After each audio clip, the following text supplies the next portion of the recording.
1.2 के पहले क्वेश्चन में आपको बताया जा रहा है कि निम्नलिखित संख्याओं को अभाज्य गुणनखंड के गुणनफल के रूप में व्यक्त कीजिए। तो अभाज्य संख्याएं आप सभी लोग जानते होंगे। अभाज्य संख्या क्या होती है? अभाज्य संख्या जैसे कि 2, 3, 5, 7, 11, 13 dot dot dot dot.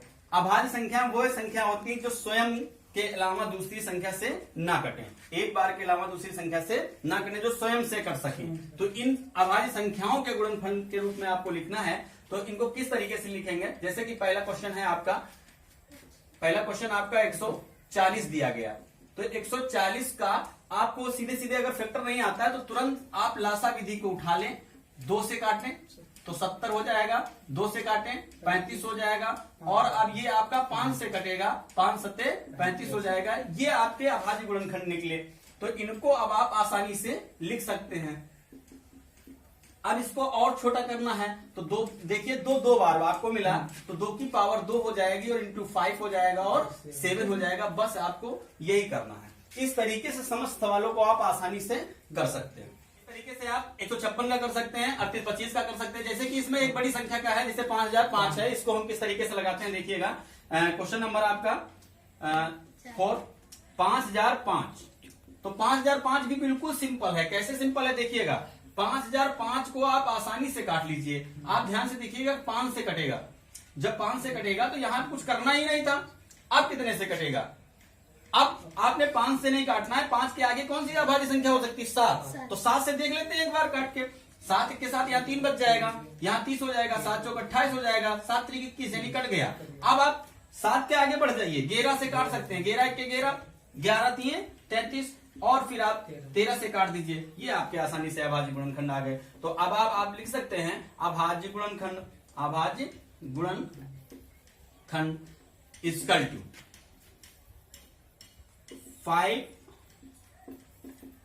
5 into 7 into 11 into 13। बस इसको इसी तरीके से। तो इसकी जांच भी करना है। तो जांच करने के लिए लासा और मासा का एक फार्मूला होता है। ये फार्मूला है आपका मेन कि 2 संख्याओं का गुणनफल इक्वल टू एलसीएम इंटू मासा, यानी एचसीएफ इंटू एलसीएम। तो इसको कैसे लगाएंगे? जैसे कि इसमें से सवाल नंबर 1 दिया है। सबसे पहले हम छोटा सवाल उठा लेते हैं, आंसर देखेंगे। 26 और 91 है, 26 और 91 है। तो सबसे पहले हम अलग अलग करेंगे। तो 26 के अभाज्य गुणनखंड, 26 के अभाज्य गुणनखंड। तो पहले हम 26 के अभाज्य गुणनखंड निकाल लें। गुणनखंड इक्वल टू 26 का क्या हो जाएगा? 26 इक्वल टू 2 इंटू 13, राइट। लेकिन यहां सब 1 से चलेंगे, 1 इंटू 2 इंटू 13, राइट। अब आप 91 के निकाल लें, 91 के अभाज्य गुणनखंड। तो 91 के अभाज्य गुणन 1 से ही चलिए, 1 इंटू, अब 91 कटेगा कितना है? 7 से कटेगा, राइट। ओके, 13 7 91 होता है। अब आप यहां पे क्या निकालेंगे? ध्यान से देखिएगा। एचसीएफ का मतलब होता है जो अभाज्य गुणनखंड दोनों संख्याओं में मिल रहा हो। जो अभाज्य संख्या दोनों संख्याओं में मिल रही हो वो तुम्हारी एचसीएफ होती है। तो एचसीएफ में देखिए आपको क्या मिल रहा है? केवल 13। तो केवल आपका 13 यह है एचसीएफ। ये आंसर ये हो गया। एलसीएम का मतलब ये होता है कि पहले अभाज्य और दूसरे अभाज्य में जो मिल रहा हो उसको एक बार लिख लेते हैं, जो ना मिल रहा हो उसको भी लिख लेते हैं। तो देखिए 1 1 तो मिल गया, 2 नहीं मिला, 7 नहीं मिले, फिर 13 तो मिल ही गया। अब इसका आप मल्टीप्लाई कर दीजिए। 7 दूनी कितना हो जाएगा? 14 और 13, 14 3 42 के 2 हाथ से लगे 4, 14 1 14, 182। ये आपका आ गया एलसीएम। अब आपको जांच करना है। तो जांच कैसे करेंगे देख लीजिए। जांच का मतलब होता है दोनों संख्याओं का गुणनफल इक्वल टू लासा इंटू मासा। तो लिखेंगे जांच हेतु 2 संख्याओं का गुणनफल equal to HCF into LCM. 2 संख्याएं तुम्हारी कौन सी थी? ये 26 और 91।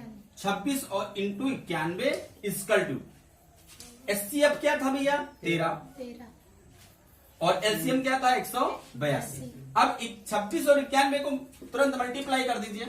क्या हो जाएगा? 6 के 6, ठीक है, 56 है, 56 के 6 हासिल लगे 5, 9 दूनी 18, 5 23 है।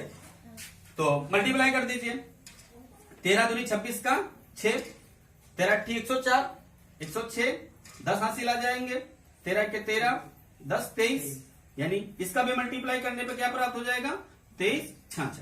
देखिए दोनों संख्या समान आ गई, इसका मतलब ये क्या है सत्य।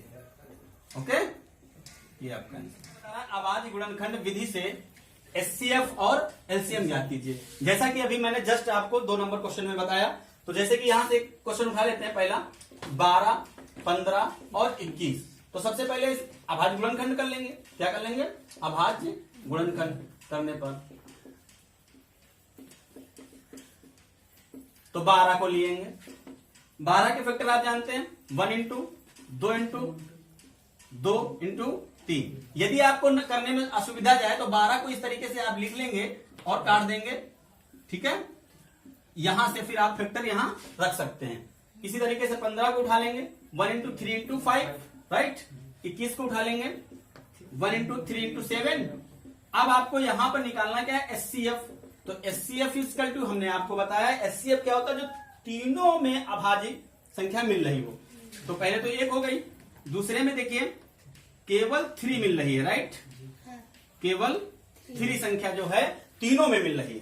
ये ज्ञात रखना कि तीनों में मिलना चाहिए, ये नहीं कि 2 में मिल रही हो और तीसरी में ना मिले। यदि 3 संख्याएं हैं तो तीनों में मिलना चाहिए। हमारे कहने का मतलब है चाहे 4 संख्याएं अभाज्य में हो तो चारों में से अभाज्य संख्याएं मिलनी चाहिए। तो इसका एचसीएफ क्या हो जाएगा 3। एलसीएम का भी मतलब क्या होता है, एलसीएम ये याद रखना है कि अगर आपको तीनों में ना मिले तो ये अभाज्य संख्याएं हैं कितनी बार, ठीक है, कितनी बार हैं उनको आप टोटल एंट्री कर लो, तीनों में से उतनी बार लिख दो। जैसे 2 है, 2 देखो किसी में नहीं मिला तो है 2 कितनी बार, 2 बार, 2 बार लिख लीजिए। 3 देखिए मिल रहा है तो 3 को एक ही बार लिखेंगे। ये नहीं कि आप तीनों को एंट्री कर ले, ऐसा नहीं। 5 देखिए नहीं मिल रहा, 7 नहीं मिल रहा है, ओके। अब आप मल्टीप्लाई कर दीजिए, 2 3 6 55 30, 30 70 कितना हो जाएगा 210। ये आपका एलसीएम हो गया। इस तरीके से आपसे सभी सवालों को 6 और 657 इसकल टू आपको 9 दिया गया है, यानी एलसीएम आपको 9 दिया गया है। 2 संख्याएं आपकी ये छुपी हुई हैं, गौर से देखिए 306 और 657, जिनका एलसीएम आपको ज्ञात करना है। तो इस तरीके का सवाल क्या से लगाएंगे, तो आपको एक फार्मूला दिया जाता है 2 संख्याओं का गुणनफल, 2 संख्याओं का गुणनफल, ठीक। इसकल टू क्या होता है बेटा एचसीएफ इंटू एलसीएम, राइट। 2 संख्याएं तुम्हारी कौन सी हैं 306 इंटू 657। इसकल टू एचसीएफ आपको दिया गया है 9 और एलसीएम आपको दिया गया है, ज्ञात करना है। अब आप क्या करेंगे पक्षांतर कर लीजिए, 9 इंटू एलसीएम इसकल टू बेटा 306 इंटू 657। देखो एलसीएम इसकल टू गुणा की चीज बटे में जाती है भैया, 306 इंटू 657 अपान 9। 9 से काट दीजिए, कोई भी संख्या उठा के काट सकते हैं आप 9 से, यहां भी काट सकते हैं, यहां भी काट सकते हैं। देखिएगा 9 1 के 9, 9 3 कितना हो जाएगा 27, यहाँ पे कितना बच जाएगा 3 और फिर 9 के 36, आपका आ गया 34 इंटू 657। अब आपको क्या करना है मल्टीप्लाई 33 8, ये आपका भैया एलसीएम हो गया। यही आपका क्या हो गया। क्वेश्चन नंबर 5 देखिए क्या है, जांच कीजिए कि क्या किसी प्राकृत संख्या n के लिए संख्या 6 की पावर n अंक 0 पर समाप्त हो सकती है, नहीं हो सकती। तो इसमें भैया कारण देना है क्या, चूंकि 6 की power n equal to 2 into 3 की पावर n, देखो पावर है वो, तो 6 को हमने अभाज्य किया, 2 देखियो अभाज्य संख्या है, 3 आपकी अभाज्य संख्या है। अब आप इसको क्या लिख सकते हैं 2 की पावर n तथा 3 की पावर n, जहां शून्य पर समाप्त तब हो सकती है, समाप्त तब हो सकती है। ध्यान रखना ये बात अभी आगे भी मिलेगी एक्सरसाइज 1.3 में। तब हो सकती है जब अभाज्य संख्या 2 की पावर n तथा या 5 की पावर n, या नहीं तथा करना है हो, तब बस। कैसे देखना जांच के लिए, सपोज दैट 2 की पावर 2 है, और 5 की पावर 2 है बेटा। देखना ये 0 पे समाप्त होगी, ध्यान दीजिएगा। 2 दूना 5, 25 चक्को इंटू देखो 0 पे है, कितना भी ले लो, 2 की पावर 5, 5 की पावर 3, जो भी आप लेना चाहो ले सकते हो। देखना 2 दूना 4, 5 पर खोलना है, 2 दूना 4, 4 दूनी 8, 8 दूनी 16, 16 दूनी 32, 2 की पावर 5 का मतलब हो गया 32, और 50 25 पंचे 125, 125। ध्यान देना 125 दूना 250 का 0 हासिल लगा, कितना 25, 125 ये कितना हो जाएगा बताइए कोई लोग? 375, 375 ऐड 25 कितना हो जाएगा 400। देखिए 0 पर समाप्त, कुछ भी कर लो तो आप ध्यान रखिएगा 6 की पावर n अभाज्य संख्या जो है 0 पर समाप्त नहीं होगी। कारण क्या है? क्योंकि इसमें 2 की पावर n और 3 की पावर n है। यह समाप्त जब होगी, जब 0 पर समाप्त तब होगी जब अभाज्य संख्या 2 की पावर n तथा 5 की पावर हो। कितने की पावर हो? 5 की। बस ये आंसर क्या है, भाज्य क्यों है? ठीक है, तो भाज्य संख्या है, इसमें अभाज्य भी है भाज्य भी है, तो क्यों है देखिएगा। आंसर के लिए चलेंगे, तुम कर लो 7 इंटू 11 इंटू 13 प्लस 13 इसका टू, उसको भी ले लेते साथ में। 7 into 6 into 5 into 4 into 3 into 2 into 1 plus 5, right. देखिए दोनों संख्याएं ये एक ही संख्याएं हैं, क्यों? ये गुणे में है, ये पद दूसरा हो गया, ये पूरा पद यहां तक एक है और ये दूसरा हो गया।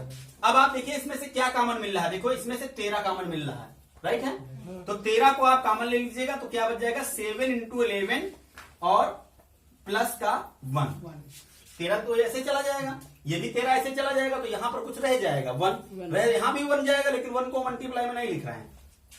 इक्वल टू यहां देखिए क्या कॉमन मिल रहा है 5, राइट। 5 को कॉमन ले लीजिए, 7 इंटू 6 इंटू 5 तो चला गया कॉमन, 4 3 2 और प्लस 1, राइट नाउ 13 गुणा कर दीजिए, 11 से 77 हो जाएगा, प्लस 1 हो जाएगा 5, 7 छंग 42, ध्यान देना 7 छंग 42 इंटू 4 × 12 दूनी 24, ओके, और प्लस 1। चलिए 13 ये हो जाएगा 78, मल्टीप्लाई में ले लीजिए 78 इक्वल टू 5 इंटू, ध्यान दीजिएगा 24 दूना 48 के 8 और 24 चक्कू होता है 96, 48 में हासिल आया 4 और 96 कितना हो जाएगा 100 प्लस 1। ध्यान देना मल्टीप्लाई कितना अच्छा कर लो, 13 × 104 का 4 हासिल लगा 10, 13 × 7 91 और 10 101, 91 और कितना था हासिल 10, 91 और 10 101 इक्वल टू 5 इंटू 109 यानी 1009, 1014 इक्वल टू 9 अपना 45 और 0 5 के 5, क्योंकि ये संख्याएं भाज्य हैं। क्या है?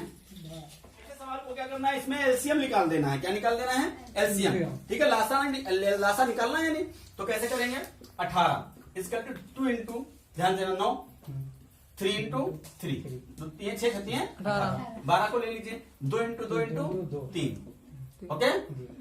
एलसीएम निकाल लीजिए, एलसीएम का मतलब जो मिले वो भी, जो ना मिले वो भी नहीं। ये मिल गया, ये नहीं मिला, ठीक, ये मिल गया और वो नहीं मिला, कंफर्म। तो 4 4 3 12 12 36 मिनट बाद मिलेंगे, 36 मिनट बाद मिलेंगे, ओके।